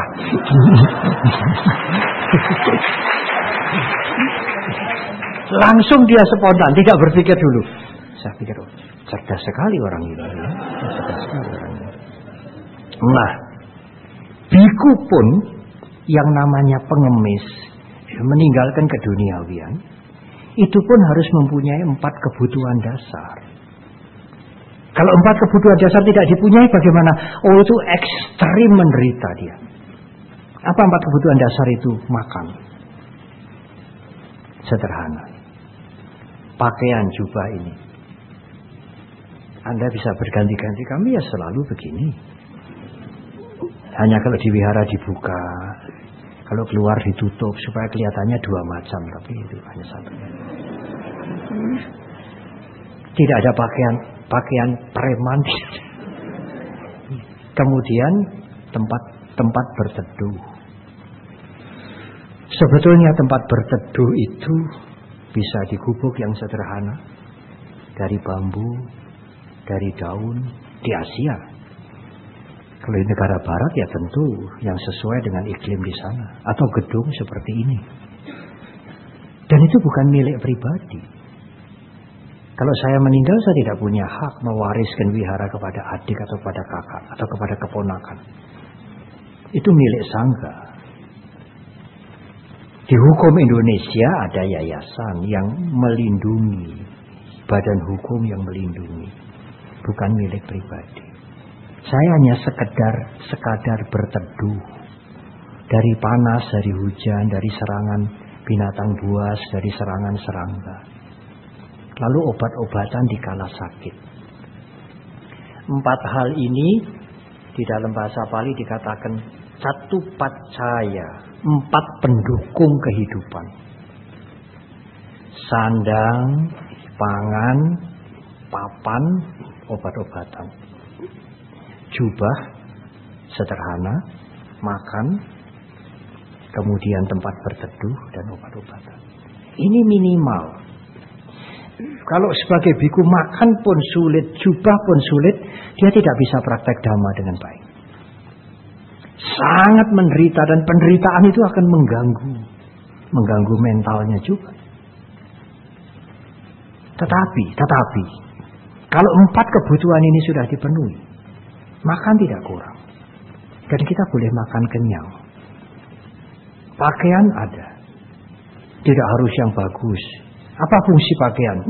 Melindungi diri dari malu, dari panas, dari iklim, dari gigitan nyamuk, serangga. Kemudian tempat berteduh, supaya kita tidak diganggu dengan iklim. Kemudian kalau sakit ada obat. Sebenar-benarnya kalau 4 kebutuhan pokok ini sudah terpenuhi, kalau mau tentram, mau tenang, tentramlah. Yang membuat tidak tentram kalau timbul keinginan yang lain. Ya jadi biku, tapi sekarang kan umumnya orang-orang punya BB lah. Penyakit spiritual muncul. Biku boleh terima sih boleh. Tapi kalau tidak ada yang memberi, ya jangan mencari. Atau memberikan sen. Pak Triwongso, sekarang ini zaman modern loh. Komunikasi itu harus cepat. Saya pun diundang kemana-mana. Itu kalau handphone sederhana bagaimana? Pak Triwongso lalu apa ya? Karena cerdas sekali lalu kontak. Oh ini Bante Panyar kepingin BB. Ya, penyakit spiritual mulai timbul. Dan lain-lain lah. Sekarang ada iPad, ada segala macam. Wah, zaman Sang Buddha itu kan para biku tinggal di gubuk. Bahasa Inggrisnya hut, H-U-T-H-U-T. Bahasa Pali, bahasa Sanskertanya kuti. Kuti itu sebetulnya gubuk. Jadi kalau ada bangunan besar, ada kamar-kamar banyak, tidak sesuai disebut kuti. Bisa dikatakan sangga awasa atau biku awasa, tempat tinggalnya sangga. Kuti itu gubuk. Lalu saya ngomong, ya Pak Basri atau Pak Edison, atau Pak Gunawan Gusti sudah ada ya. Oh Pak Basri, biku-biku ini kan tinggal di kuti toh. Ya Bante juga tinggal di kuti. Oh ya, saya tinggal di kuti. Tapi misalnya ada moving kuti, wah bagus banget ya. Tahu artinya moving kuti? Kuti yang bisa bergerak. Oh, Bante ini kepengen mobil. Dari situlah penyakit spiritual mulai. Bukan berarti kalau memakai jubah kuning ini sudah tentram, tenang. Tergantung dari latihan kita. Kalau seorang biku bisa mengendalikan perilakunya dan mengendalikan pikirannya, dia akan mempunyai ketentraman. Tidak persoalan ada mobil dan sebagainya, wihara bagus. Dia tidak attach, tidak melekat, mengukuhi sebagai miliknya. Kalau tidak seperti ini, saya tidak happy. Apa bedanya biku dengan orang awam? Bukan persoalan jubah putih, jubah merah, jubah kuning, jubah biru. Mereka yang tidak melekat. Sang Buddha mengatakan dialah seorang biku. Bukan uniformnya ini. Dan melekat itu juga tidak masuk akal, saudara. Itu juga sebetulnya keharusan untuk semua orang tidak melekat. Engkau bisa, Bante. Ya kalau Anda melekat kan Anda menderita sendiri. Semuanya kan tidak kekal, berubah. Anda mau melekat pada apa? Aku seneng banget pada rumahku. Apa kekal? Kalau rumah Anda bertahan, Anda sendiri tidak akan bertahan, meninggal dunia, mati.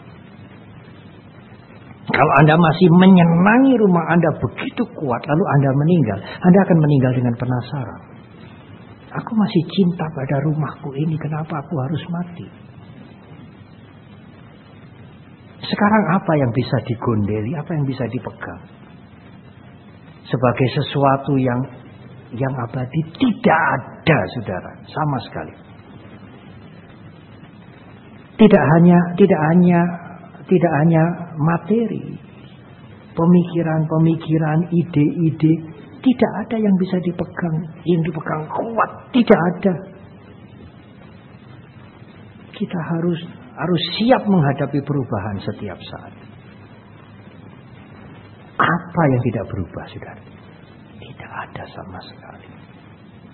Yang tidak berubah, yang tetap abadi, tetap berlaku terus adalah hukum perubahan. Itu yang tidak pernah berubah. Kapanpun, dimanapun, siapapun. Sulit menghindari perubahan. Bukan saja sulit, impossible, tidak mungkin. Menjadi tua? Apanya yang aneh sih menjadi tua? Apakah menjadi tua itu hanya berlaku untuk saya sendiri, yang lain tidak? Khusus saya yang tua, yang lain tidak? Tidak. Sakit. Apanya sih yang aneh dengan sakit? Siapa sih yang tidak pernah sakit? Mati. Apanya yang aneh dengan mati? Tidak ada yang aneh, biasa sekali. Semua orang mati, tidak ada orang yang belum pernah mati. Tua, sakit, mati sangat biasa, tidak aneh, tidak ganjil. Tetapi mengapa Anda menderita? Mengapa Anda menderita? Orang biasa, tidak aneh, tidak ganjil. Mengapa Anda menderita dengan usia tua, dengan sakit, dengan mati? Mengapa Anda menderita? Dan berlaku untuk semua orang. Biasa, wajar. Mengapa menderita kita? Kembali kepada rumusan yang tadi, kita menderita karena kita tidak ingin tua. Atau kalau dibalik, ingin tidak tua. Itu yang membuat menderita. Ingin tidak sakit, ingin tidak mati. Itu yang membuat menderita.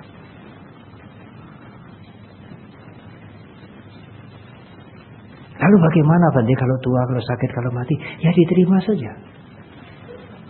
Kalau Anda menerima itu separuh sudah tidak menderita. Ya kalau sakit ya diterima, Bante ya diterima dong.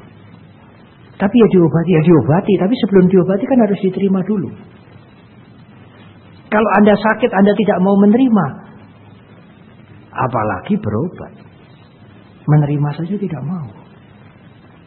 Diakui saja ya saya sakit, lalu diobat.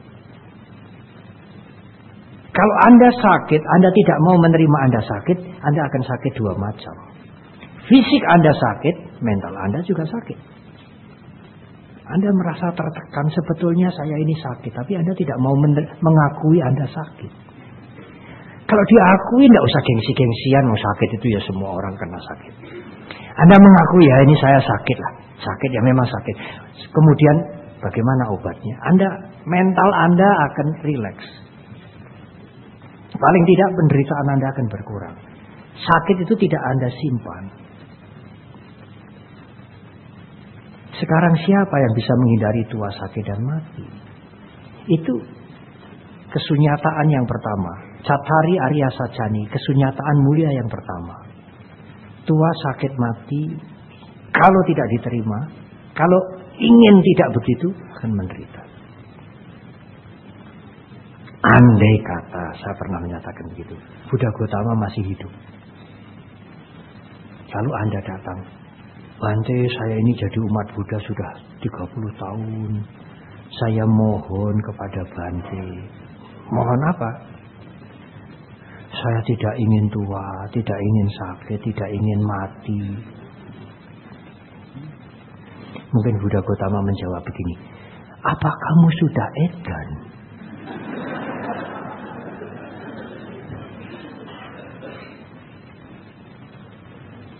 Kalau Anda datang begitu kepada saya, nggak sampai hati saya mau mengatakan, apa kamu sudah edan? Ya kalau tidak orang gila kan tidak minta begitu, tahu saudara. Hanya orang yang tidak waras yang minta, saya ingin tidak tua, saya ingin tidak sakit, saya ingin tidak mati. Tidak mungkin itu. Hanya orang gila yang punya permohonan seperti itu.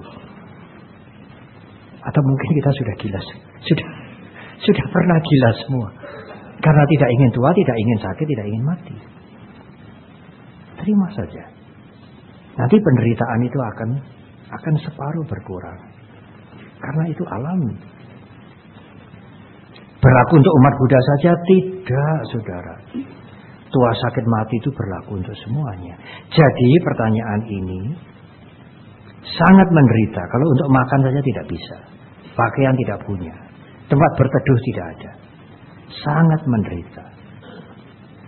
Negara harus bertanggung jawab pada orang yang seperti ini. Diberikan makan, diberikan pakaian, diberikan tempat berteduh, dan diberikan pendidikan.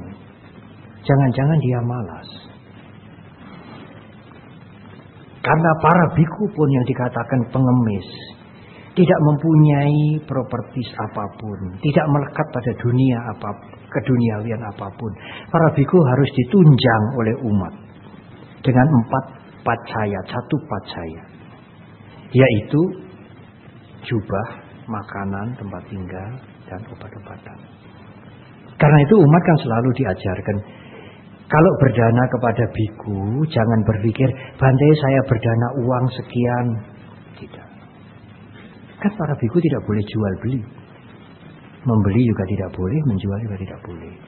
Jadi meskipun uang, di dalam pikiran itu harus berpikir, Bante ini untuk kepentingan 4 hal itu. Catupat saya tidak bisa menyediakan makanan sendiri, jubah sendiri, tempat berteduh sendiri, obat-obatan kalau Bante sakit. Ini ada uang 100.000. Saya berdana ini untuk kepentingan yang 4 itu.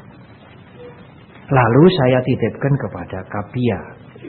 Kapia itu umat yang membantu mengurus kepentingan biku. Jadi kebutuhan primer itu harus. Dan kalau kebutuhan primer sudah dipenuhi, seseorang menjadi tidak bahagia, tidak tentram, itu salahnya sendiri.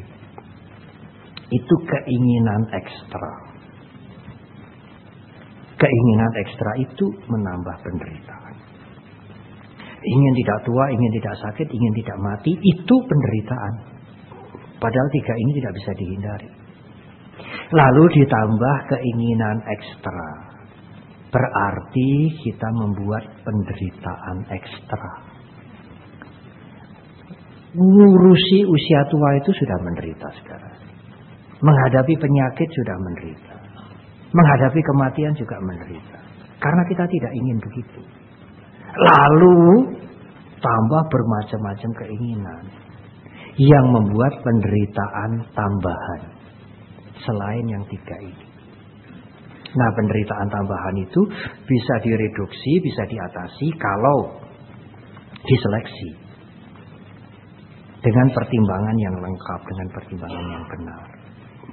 Kalau kita pandai menyeleksi, pandai menimbang, pandai mengurangi, penderitaan kita akan berkurang. Agama Buddha, Guru Agung kita tidak pernah menyalahkan yang lain. Sebetulnya ajaran Guru Agung kita itu sangat psikologis. Mengapa kita menderita? Tidak ada di dalam 4 kebenaran Arya itu disebutkan kita menderita ini karena karma hidup yang lalu belum lunas semua. Tidak. Coba baca kembali 4 kebenaran Arya. Ada penderitaan, benar. Apa sebab penderitaan? Hukuman, kutukan, sisa karma yang lalu? Tidak. Sang Buddha mengatakan tanha. Keinginan yang berkobar-kobar menjadi nafsu, itulah sumber penderitaan. Sangat psikologis, saudara. Kalau keinginan ini bisa dikurangi, maka penderitaan akan berkurang. Selesai. Itu agama Buddha. Selesai. Tidak lebih, tidak kurang. Apanya yang sulit? Terima kasih.